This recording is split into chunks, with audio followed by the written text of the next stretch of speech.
What's going on, Eurovoxers? Shalom, Gal. How are you doing? Shalom, shalom, Stuart. I'm good. How about you? Doing pretty good. Today we're talking about your home country, Israel. We have three songs up for selection, all of which are going to be performed by Eden Alene, who is the artist from 2020 who got invited back for 2021. It's whole new year, whole new set of songs. So let's talk about which one could be going to Rotterdam.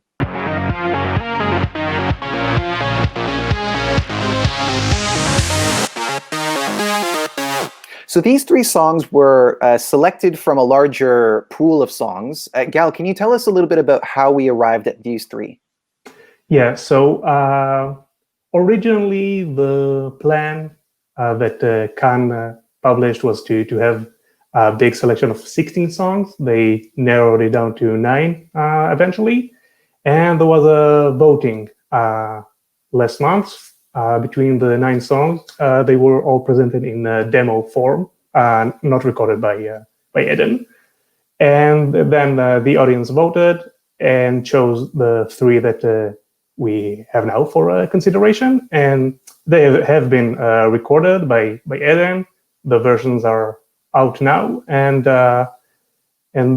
there's going to be another round of voting in about 2 weeks, and then about a week later, the broadcast where the eventual Israeli entry is announced.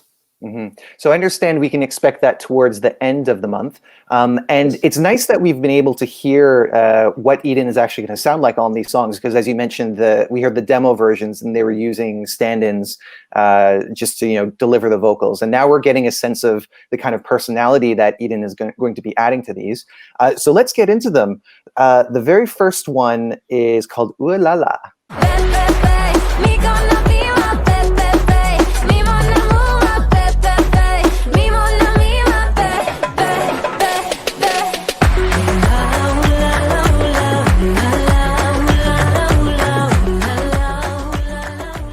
So that's the first of the 3 songs that are up for the selection. This one is a little bit different in its tempo, but all of them are kind of up-tempo and party songs that you could hear at the club. Tell me, what do you think about Ooh La La? Well, it's definitely its own thing. Not really my favorite, but I can see why people got behind it. It has, as you said, an up-tempo vibe. It also has sort of like a little sultry mystique of like coming on to a partner potentially, and the switching between languages. I guess it's a gimmick that's alluring to many people. I thought it's a bit confusing for me, like juggling between 3 languages, and like French isn't really like what I expected from Eden, for Eden, and it's a little bumpy at times, but I think they did a good job with the revamp for the final version. Like the beat is better, and they changed some of the lyrics to make it more cohesive. And I think the minute they added in the end, because the demo was only 2 minutes and like 10 seconds long, they added 50 more seconds, and I think they did a good job. It wasn't too repetitive, and Eden had some nice vocal runs there to showcase her range. So I can see the appeal for other people. Yeah, I could definitely see the appeal as well. I don't want to make the comparison that tends to happen with these songs that come in with a reggaeton beat, because obviously there's one very notable Eurovision song that did very well, and a lot of people tend to make that comparison with all the other songs that have that beat. I won't do that in this case, but you mentioned a lot of things that I would agree with. I do really like the percussion. I think that the revamp added a lot of elements to it that make it work better.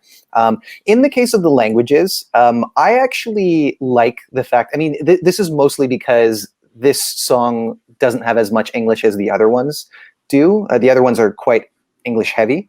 And for me, it allows me to kind of just listen to the vibe and get into the vibe of the song rather than kind of pick apart the meaning. And I mean, you can kind of get a sense of what they're going for. And you mentioned that it is kind of a seductive or sultry, that kind of thing. And you know, I think that this could be an enjoyable moment, even if it's not chosen. It would still be pretty good. And the selection that we saw last year with the songs that Eden performed, they were all quite different, and she did justice to each one, I would say, which can't always be said about these like single artist, multiple song selections. But I'm looking forward to what she's going to do with it. Yeah, so I think this could be a solid choice. Not necessarily my favorite of the three. But yeah, so let's get into the next two. This one is called Set Me Free. Set me free, feel my beating heart in perfect harmony. Don't let me down.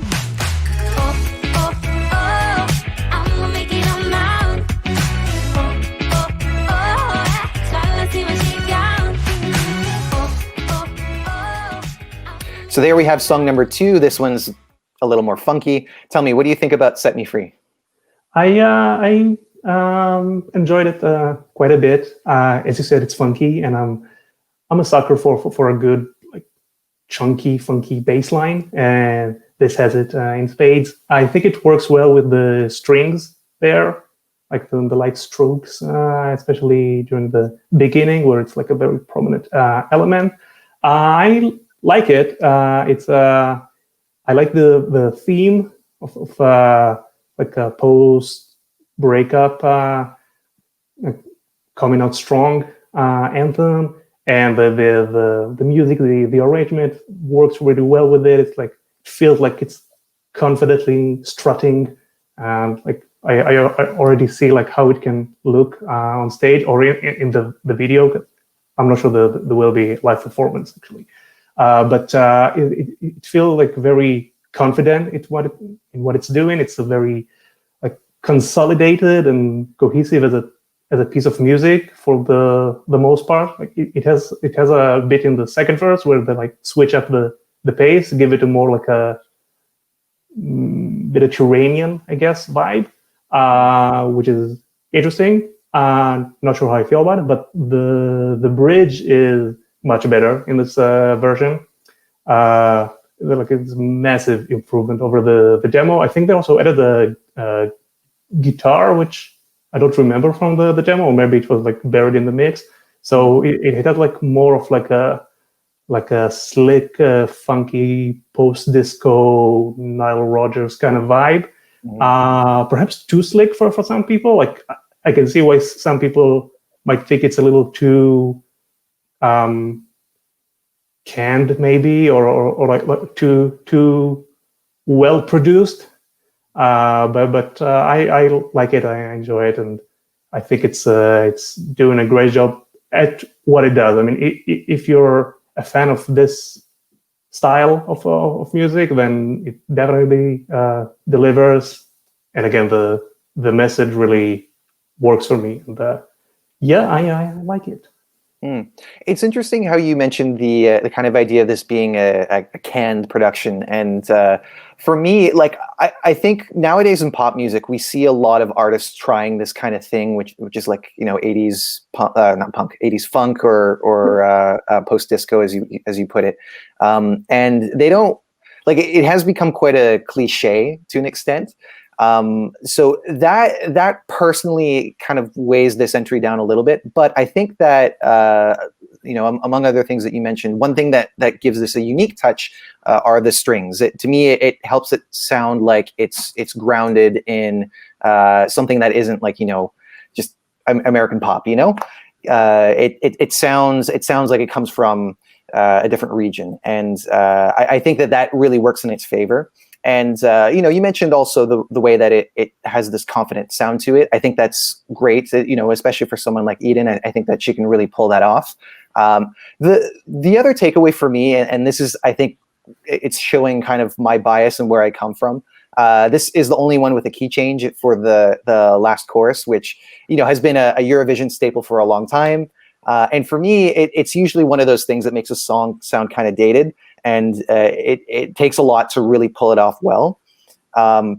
So I'm not really feeling this one that much, but I don't think it's necessarily like a lot of the reasons why I don't feel it are really just my own reasons. I think that this could still be executed really well and be the best one of the night.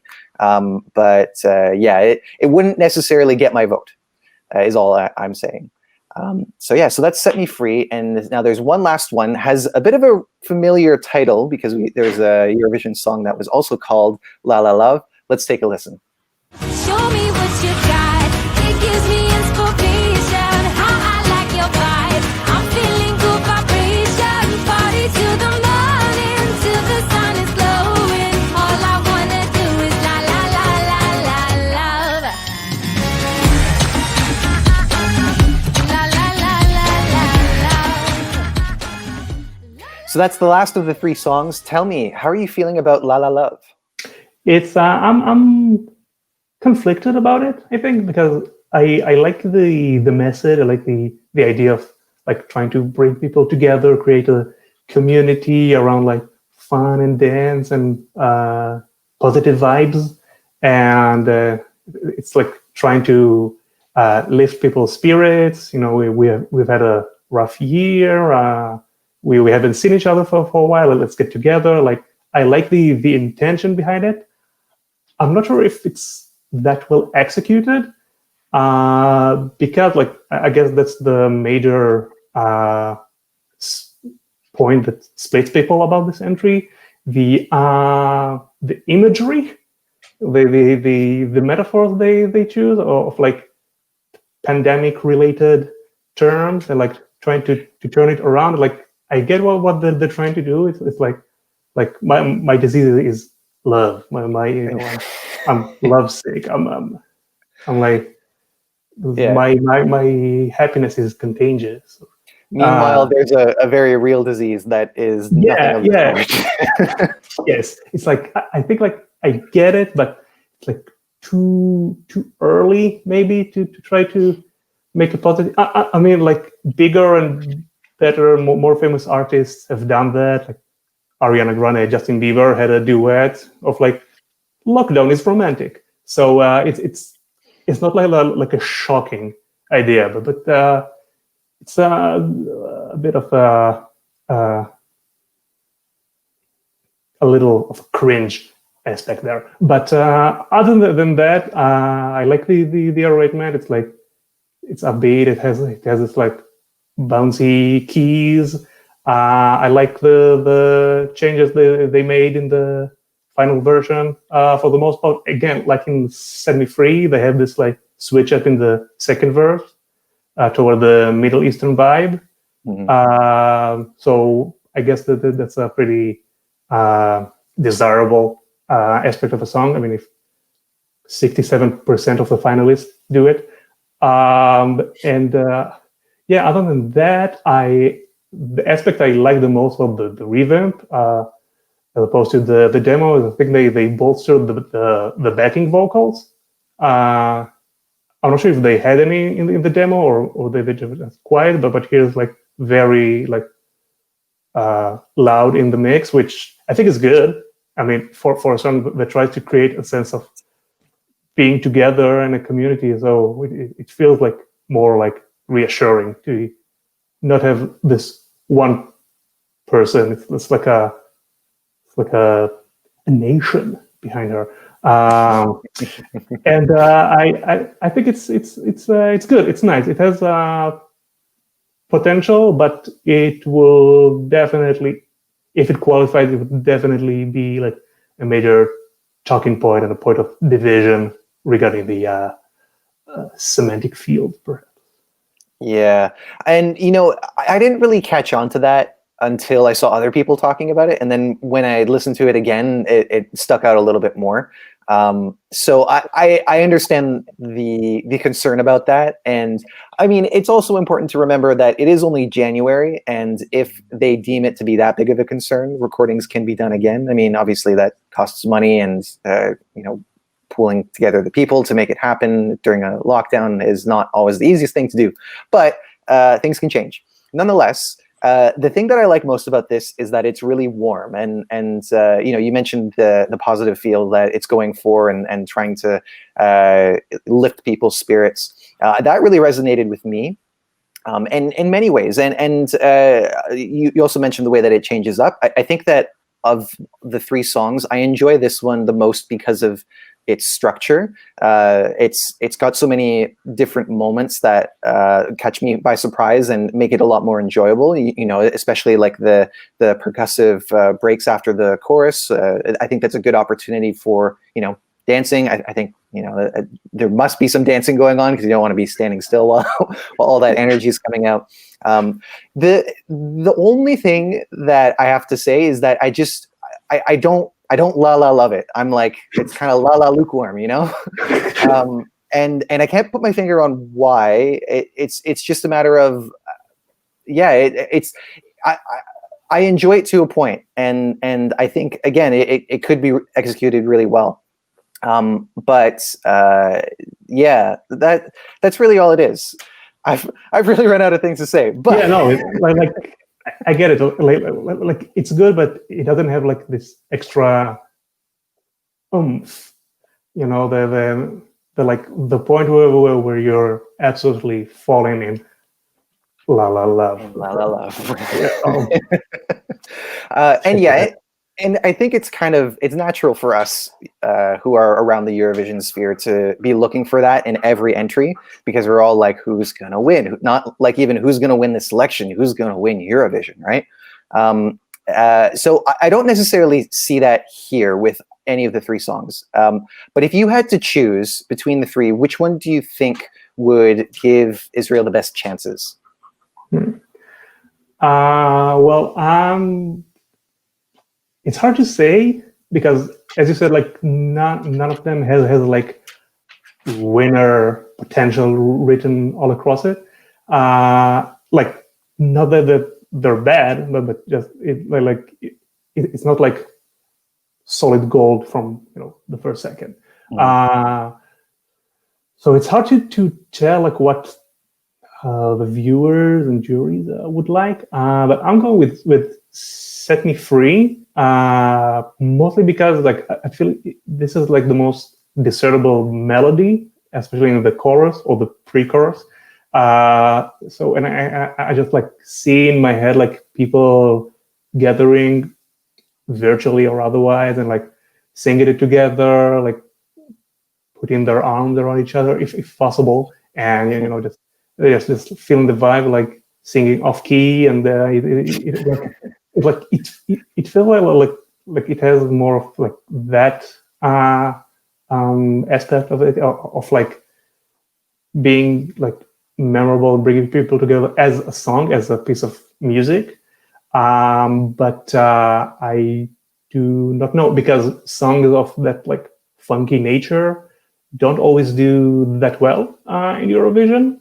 Mm-hmm. I mean, sometimes they can get top 10, but sometimes they're just like kind of left wayside. So I don't know, but betting on Set Me Free without money, just spiritually betting on it. Right. Yeah.